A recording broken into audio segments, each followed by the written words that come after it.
Welcome to the Chai Academy, being broadcast live from the Chai Center.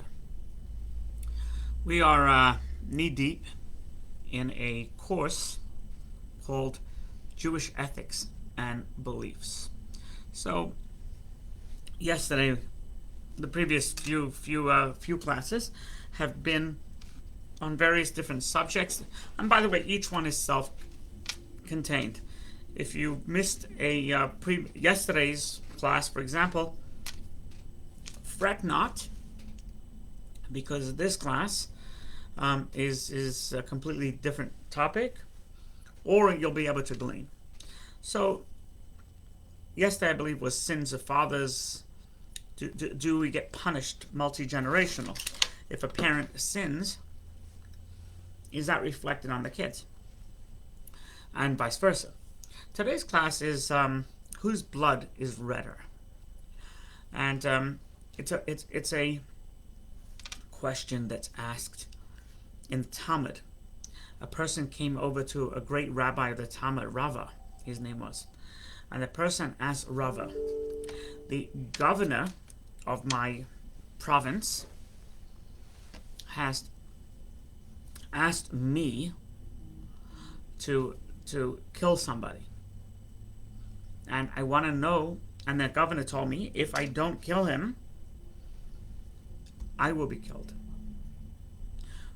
Can I kill that person in order to save myself? A Hayalin. So Rava said, why is your blood redder than someone else's? Are you extra special? So Rava said to the fellow essentially that you cannot, and if you're asked to kill somebody or you'll get killed, you can't. In fact, there are three. Generally, there are 613 commandments from the Torah that we keep. Some of them are very esoteric, some of them in Israel, some of them are times of the temple, so we don't keep them now. But there are three out of the 613 that we're not allowed to violate, even upon threat of death. So let's take one that's not the three. Let's take kosher. Kosher, if someone tells you eat this lobster, because lobster's not kosher, or I'll kill you, then you eat the lobster. Someone says eat this, ham and cheese sandwich, then you say please warm it up. Etc. So there are only three. There are only three. And excuse me. One of them is murder. If you're asked, excuse me. If you're asked to murder someone, you'll be murdered. You have to say no, I can't. The other one is rape and incest. And the other one is idolatry. So Rava answered him correctly. But the answer was, is your blood redder than others? So we each person has a unique mission. Each person is an entire world. We've discussed this before. And therefore, to take somebody's life, you're taking away their mission. I'm surprised personally that Rava didn't answer him that kill the governor. He's asking you, he's a tyrant, and he's asking you to kill somebody. That automatically makes him a rodef. And a rodef means pursuer. He's pursuing somebody's life. And Jewish law says, if you're being pursued by somebody who wants to hurt you, remotely possible they're going to take your life, you can strike first. Because their actions of chasing you, etc., is very apparent. So self-defense in Judaism is alive and well. I think that there's a discussion in the Torah that says if somebody breaks into your house at night, you can kill them first. If somebody breaks into your house during the day, chances are they're not a murderer, so you cannot. So Rava answered him correctly. I would have said kill the governor, but that's me. Now, elsewhere in the Talmud is a very interesting conversation, and it also falls under the banner of blood redder is there was a discussion. What if two people were in a desert and there was one flask of water belongs to one person? The other fellow has no flask, no water whatsoever. And here's the scenario. The scenario is if you share the water, you both die. If the fellow who has the water keeps it to himself, he will survive, and that fellow will definitely die, right? Is he obligated to share it, or does he not have to share it to save himself? So the question is your blood redder apply here? And Rabbi Akiva says, the great Rabbi Akiva said it does not apply here, and that if you share it, you're both going to die. So that's foolhardy. Why should you both die? And therefore, you may keep the water to yourself, get to safety, get to civilization, and then of course try and help this person, right? But you do not have to at the expense of your own life. Now, that's very different than the governor asking you to murder somebody outright, clearly. So here you're not murdering someone outright, even though you are murdering. You're just not obligated to share your water with him, and this person will die of dehydration, which is terrible. But that was Rabbi Akiva's response. Now, let's fast forward and talk about a story that took place in Nazi Germany in the Holocaust. It's a terrible, terrible story. So, the Nazis. This took place in the Auschwitz camp, extermination camp, the killing camp. Right? There was two parts to Auschwitz. There was the concentration camp and extermination camp. So this took place in the extermination camp. Concentration camp was really the labor camp. They killed you anyway, but they killed you with hard labor, or they shot you. But the extermination camp was a organized, systematic way of killing people. Only the Nazis could come out with that. So the Germans, the Nazis, had gathered 1,000 or so teenagers and put them in a rooms, and it was they counted them, and they had an exact count, and they said, okay, these will be exterminated in the morning. So a fellow, thank you, Susan. This is a morbid story, Susan. So you're freiliche. So a fellow whose son was on Rosh Hashanah. By the way, it was on Rosh Hashanah. So a fellow who had a son in there, teenage son, that was scheduled to be exterminated, went over to the rabbi of Auschwitz, Rabbi Meisels. And he goes over to him and says, look, I have connections. I have pull with some of these Nazi guards. I have money. Or I have jewelry or whatever. I can get my son out. The question is, am I allowed to get my son out? The problem with me getting my son out is when they do the count and one is missing, they're going to choose someone else at random. They're going to choose another Jew in the camp. Jew, not Jew. Can I take my child out and save my child for the meanwhile? God knows the future would bring, but thereby cause someone else's child to die. Now, this is, by the way, this is very different than the story we said in the Talmud with Rava, because the fellow was asking Rava, I have to kill someone directly. The governor says, I have to kill the person, and thereby I will be saved. Here, this story is not killing directly. He's just saving his son, and let the chips fall where they may. So he asked Rabbi Meisels the question. Rabbi Meisels could not bring himself to answer him. He was so distraught, had such trauma from the question, that Rabbi Meisels could not. Rabbi Meisels, by the way, survived the Holocaust.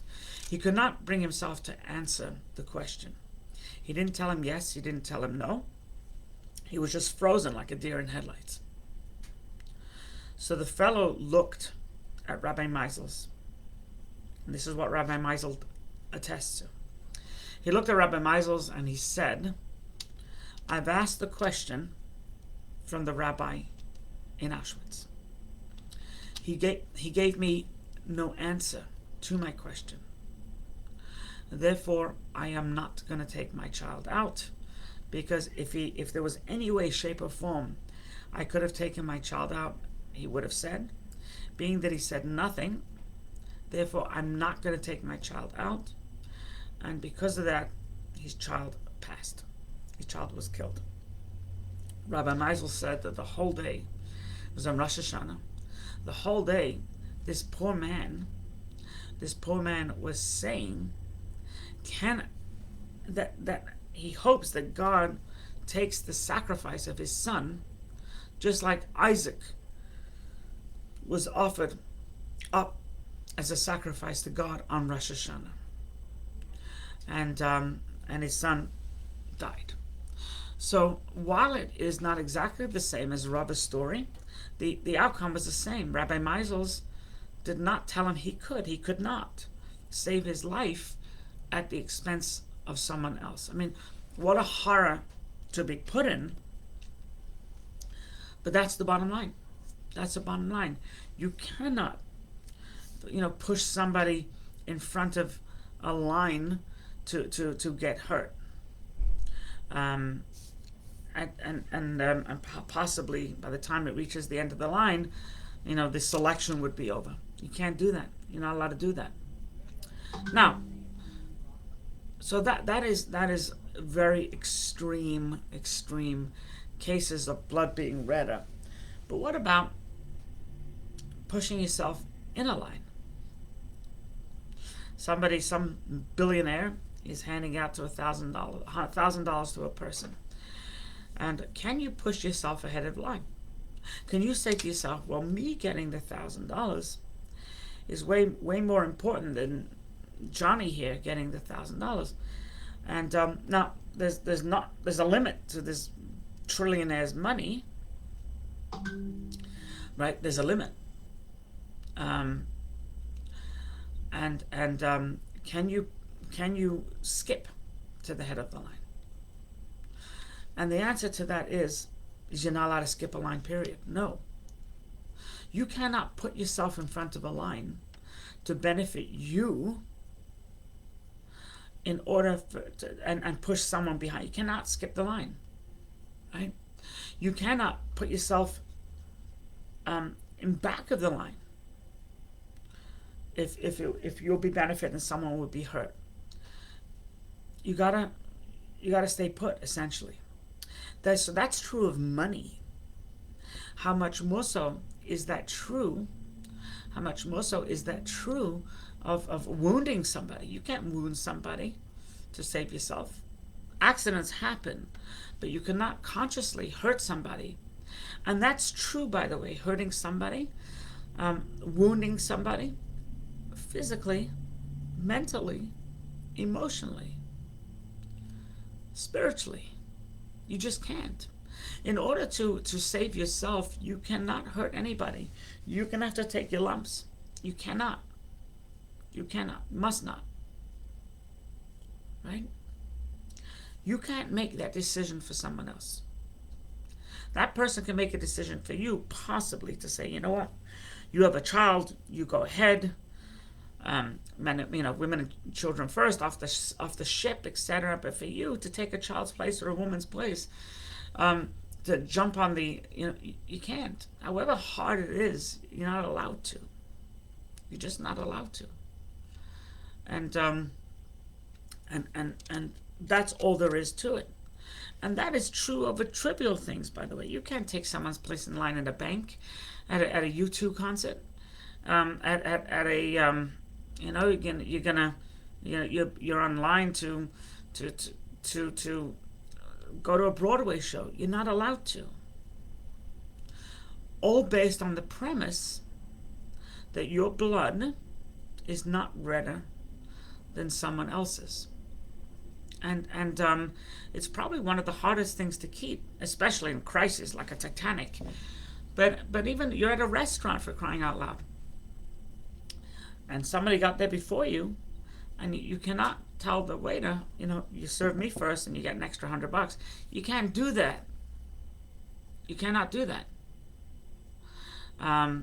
Because it's you're putting yourself first where you don't come first. So this is actually an incredible ethic that Judaism preaches. And by the way, it comes under the banner of a story, a tremendous story of a fellow that came to two great rabbis. The fellow was a non-Jew. The fellow said, I want to convert to Judaism, and I want you to teach me the Torah on one foot. So one rabbi said, Rabbi Shammai says, you're wasting my time, I'm a busy man. Rabbi Hillel says, sure, raise your foot. So he raised his foot, and he goes, okay, I'm going to teach you the whole Torah. What you don't like done unto yourself, don't do unto others. The rest is commentary. It's very powerful words. You wouldn't want someone to skip in line. You wouldn't want somebody to get served first, even though you were rightfully the correct person to be served next. Then you can't do it to someone else, right? We're all equal in this world. It's interesting, as far as Judaism is concerned, a rabbi does not have to keep more or less than a lay person. It's not true in Christianity. Christianity, the priests don't get married, but the lay people do. In Judaism, I can't think of one thing where the rabbi, I can think of something in the Holy Temple, a Kohen. He has a little bit extra to do, or a king of Israel. But a rabbi, just a spiritual mentor, is exactly the same boat. Why is that? Because we're all in the same boat. We're all in the same boat. I don't get to keep more laws because I'm a rabbi as opposed to somebody who's not a rabbi. It's not the case.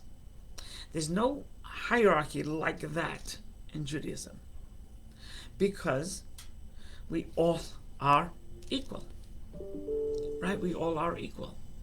So and what you don't like done unto yourself, don't do unto others.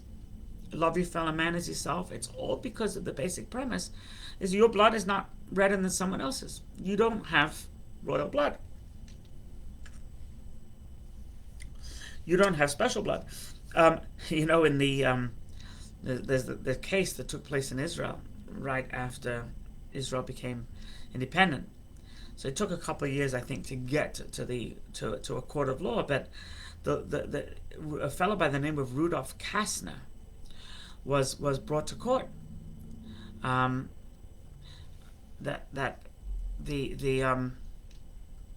Rudolf Kastner, he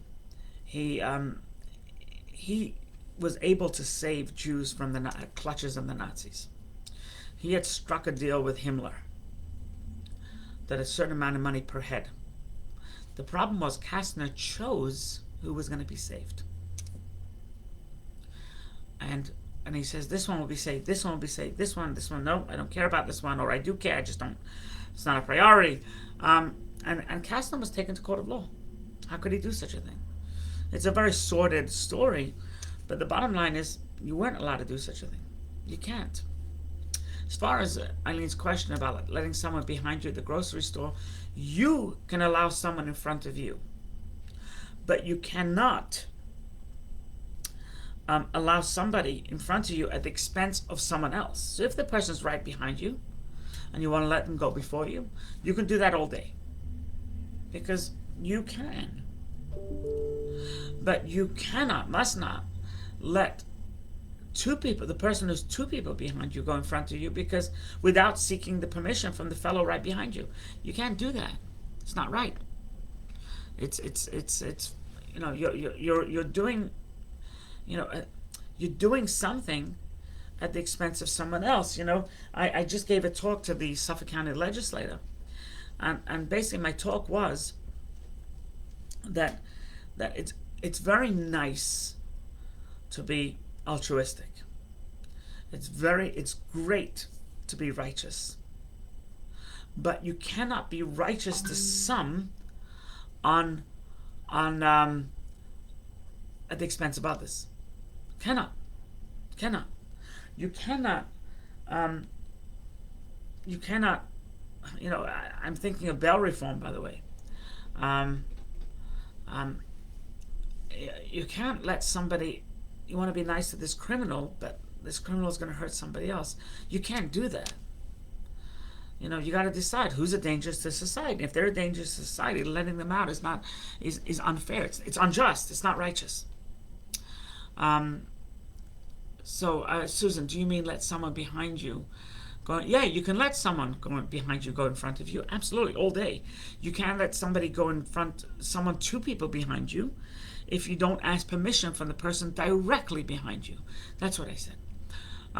Yes, you cannot be righteous because on someone else's, but you cannot make decisions for someone else if it's going to hurt them. You can make decisions for someone else if it's going to help them. But right? Because that's altruistic. That's beautiful. But none of it's going to hurt them. Because I think of the mayor of Chicago, the idiot, lightweight, right? She had security for herself, right? With all the rioting, she had security in her block where she lived, but she refused to provide security for anybody else. Is her blood redder? She's the mayor. She has to be saved. No, that's hypocrisy. That's what we call hypocrisy. You can't do that. So that's the ethic of Judaism. That is the ethic. You have to treat someone how you want to be treated, not treat others how you don't want to be treated, and you cannot help yourself at the expense of others. You can help society, yes, but not at the expense of others. That you may not do. And that we shouldn't be faced the situation of Rava was faced with, or Rabbi Meisels was faced with. But all things being equal, we can only help somebody if it doesn't hurt someone else, and we can help somebody if we decide to help someone else, and it's literally at our expense. And you find that all the time. People give charity, and even though they knew they would not be able to afford nice things, because they say, it's better that person lives and has food to eat than I have a new suit. That you can do, but you can't make that decision for someone else. All right. God bless. If you please feel free to share this. I think it's an important class, important topic.